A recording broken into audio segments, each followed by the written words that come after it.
Une journée avec nous à Walt Disney World et aujourd'hui c'était visite d'hôtel. Le resort d'Orlando comporte de nombreux hôtels donc le choix est parfois assez difficile. On logeait sur le Caribbean Beach Resort mais on voulait visiter d'autres hôtels pour de prochains séjours.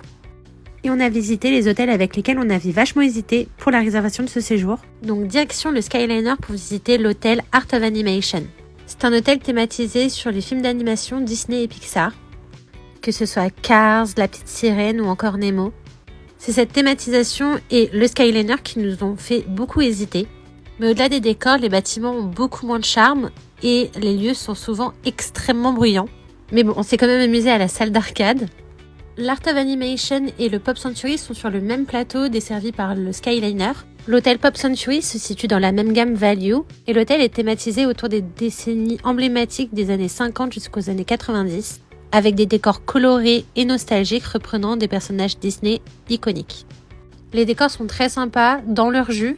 On a vraiment pris le temps de tout visiter, chaque recoin, pour ne rien louper de tous les décors. On a même testé le food court, puisqu'il changeait vachement du Caribbean, avec d'autres options.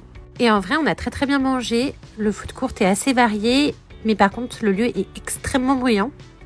On a fait aussi un tour dans la boutique de l'hôtel, qui est assez grande. Et on n'a pas pris le sac. En vrai, l'hôtel est top, notamment pour les familles, mais nous, on pense qu'on n'y logera pas. Donc on verra.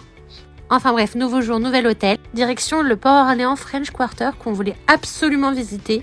Cet hôtel s'inspire de la Nouvelle-Orléans avec son ambiance jazz, festive, comme dans La Princesse et la Grenouille. Donc on a testé d'ailleurs les beignets de Tiana à l'hôtel.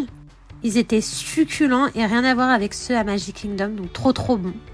On a adoré être plongé dans ce décor avec les bâtiments typiques, l'ambiance. L'hôtel était super calme et dépaysant et on a profité quand même pour jouer aux arcades. Pas de Skyliner, donc on a pris le bateau pour aller jusqu'à Disney Springs. C'était super calme et apaisant. On a vraiment adoré cet hôtel, donc pourquoi pas là-bas pour le prochain séjour.